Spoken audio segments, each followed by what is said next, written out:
It started last night around 11:38 p.m. I was watching a movie when I heard a siren go off. I got up and closed the blinds and got my cat, Moira, into the basement, and I was about to go down when I heard the TV alert begin to play.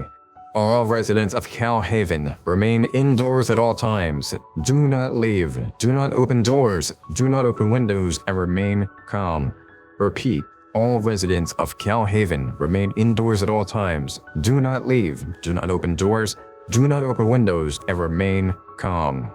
I was puzzled for a long while, but I had to find out more. I called on my neighbor Bryson, but no answer. I tried other neighbors, but still, no one answered. I opened the blinds to see what was going on. I saw a window busted open across the street, lights still on in the house, and I thought I saw someone run out of the house and make it to another house. I shut the blinds and made sure everything was locked. I then brought all the food I could carry that wasn't perishable, cat food for Moira, and a radio. I had the house ready for anything. I even had my shotgun with me. I figured that people would attempt to break in, so I was prepared to shoot whoever walked in. I went to sleep shortly after. That sleep didn't last long at all, as I was awakened by a loud thud coming from outside. I jumped up and loaded my shotgun. I then began to go upstairs when I heard Moira hiss. She never hisses. But I couldn't tell why she hissed now. Suddenly the thudding noise was closer, and then I heard it. A crash that startled Moira, who hid in the bathroom. I could hear it walk around. It sounded big. It could be a bipedal, or something as it walked, as no one expects a big creature to walk on all two legs. I listened and then heard it huff and snarl. I was terrified. Even if this thing busted down the door, would the gun be enough to stop it?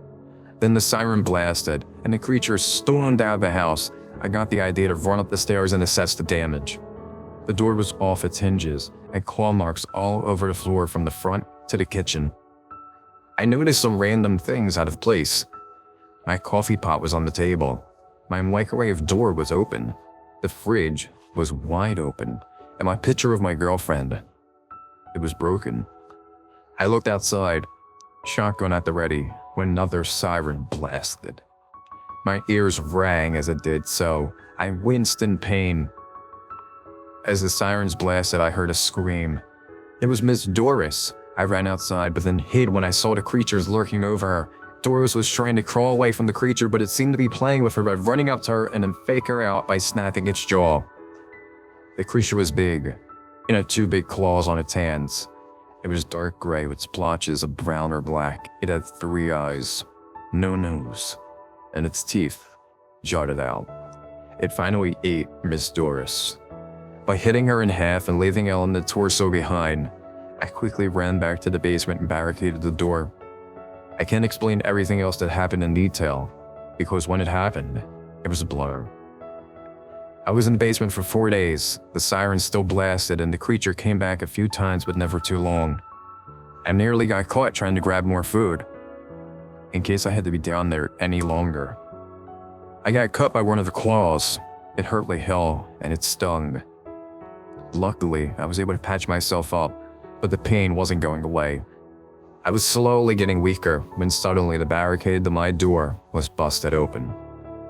Fearing the worst, I grabbed my shotgun and aimed it at the entrance. I waited for what seemed like hours when I heard something come down the stairs. I had my finger on the trigger and tears in my eyes. I saw a boot. It was a group of National Guard soldiers. They diffused my fear and began applying medical attention. They helped me out to a truck, and as we made our way there, I saw the damage the creature unleashed. Homes were in ruins. Corpses littered the streets. Aims, from dogs to cows, were mutilated, and cars were on fire. I began to cry as I saw a familiar face.